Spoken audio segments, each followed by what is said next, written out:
Fala pessoal, sejam todos bem-vindos a mais um vídeo aqui do NS Football. Seguinte, hoje é dia de Arsenal na tela para vocês e a gente vai entender Arsenal e Brighton, que é o confronto agora do final de semana, que é um confronto decisivo, né? A gente tem aí um cenário onde o City enfrenta o Everton, a gente comentou no vídeo passado, uma vantagem do City, né?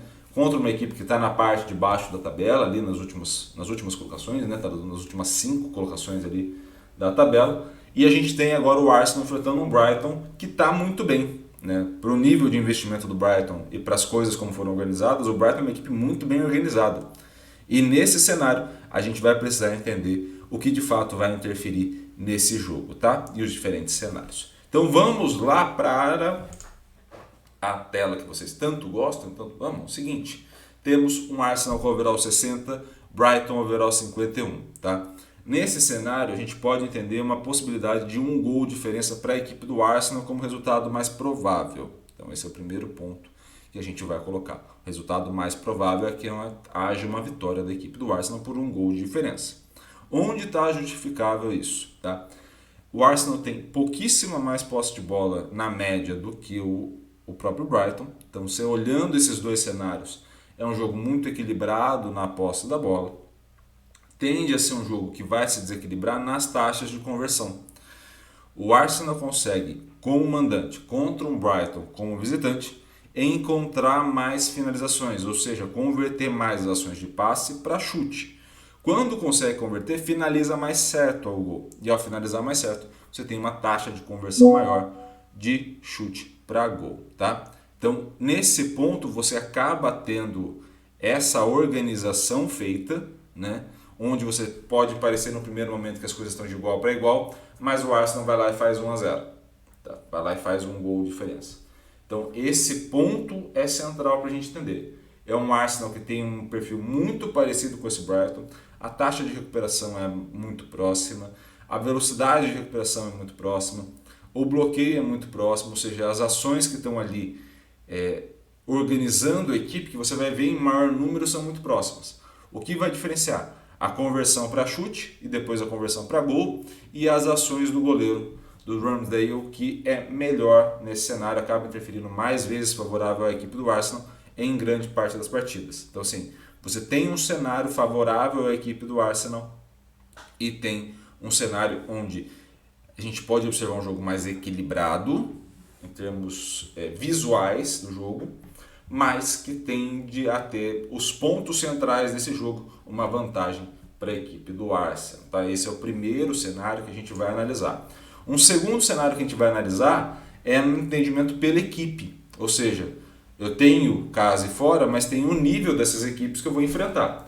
E nesse nível das equipes que eu vou enfrentar, eu posso colocar aqui este gráfico na tela para vocês. Você tem uma queda do Arsenal? Tem, mas é muito pouca. É de 60 para 59. Ou seja, o Arsenal é uma equipe muito regular.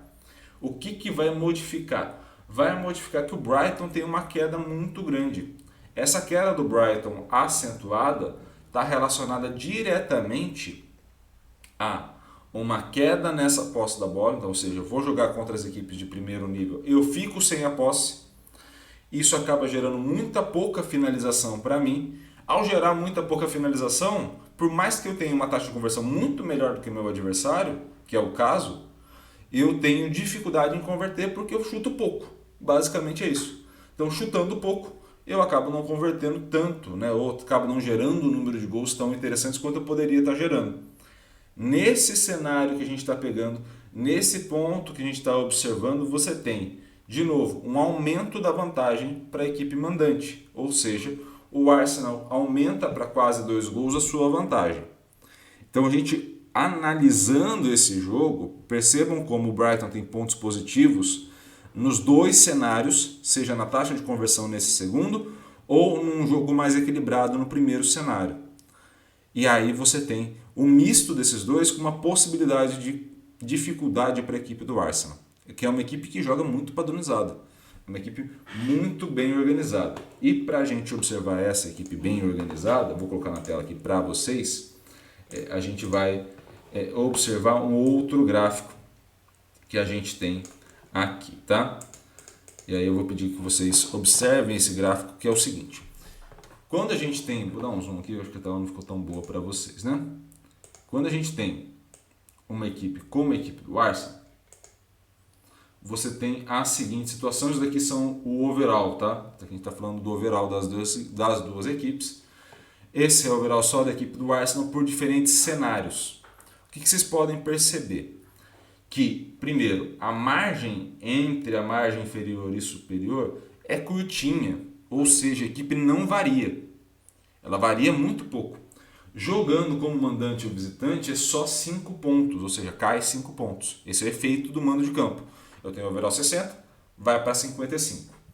Quando eu estou jogando contra essas equipes, eu só aproveito muito, o Arsenal só ganha muito de lavada das equipes quando joga como mandante contra a equipe do pote 4, ou seja, contra as 5 últimas equipes. O restante está dentro da faixa, está dentro dessa faixa.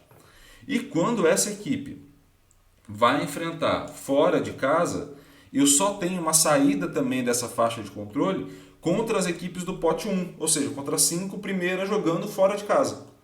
Então eu só perco muito quando eu estou numa situação muito difícil e só ganho muito quando eu estou numa situação muito fácil. Quase derrubei o microfone aqui. Quando eu estou numa situação muito fácil. Então percebam como essa equipe do Arsenal ela é assim muito bem organizadinha, assim, é muito bem organizada. E nesse cenário, quando a gente está olhando o Arsenal aqui, vamos descer o mesmo gráfico, tá, gente?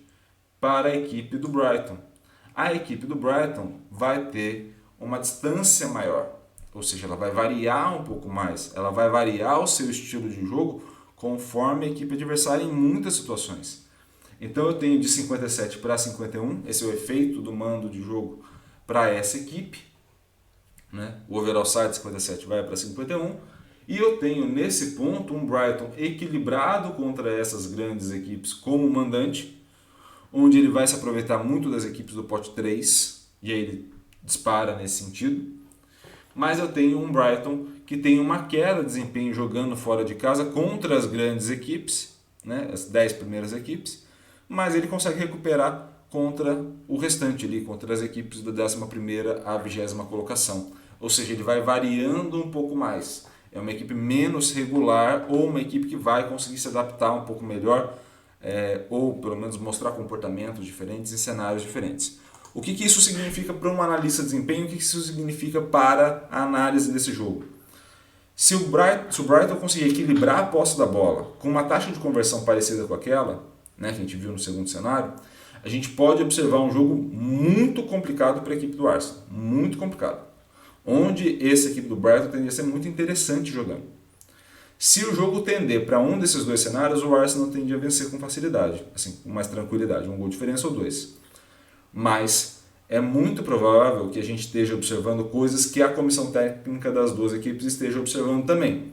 Então cada um está construindo as estratégias justamente para chegar nesses pontos de otimização, principalmente numa reta final, que vale muita coisa para as duas equipes. Vale vaga na competição internacional para a equipe do Brighton, vale o título ou pelo menos a sobrevivência na busca pelo título para a equipe do Arsenal, e tudo isso está organizado justamente em entender pontos fáceis, pontos bons da equipe, pontos de dificuldade dessa equipe, pontos de facilidade que você vai explorar na equipe adversária ou pontos de dificuldade para essa exploração na equipe adversária. E tudo isso passa por esses pontos, beleza? Espero muito que vocês tenham gostado do vídeo da reflexão. Gostou? Curta, comente, compartilhe esse vídeo com o máximo possível de gente e eu espero vocês no próximo vídeo, combinado? Um grande abraço a todos, obrigado pelo carinho e pela audiência e valeu!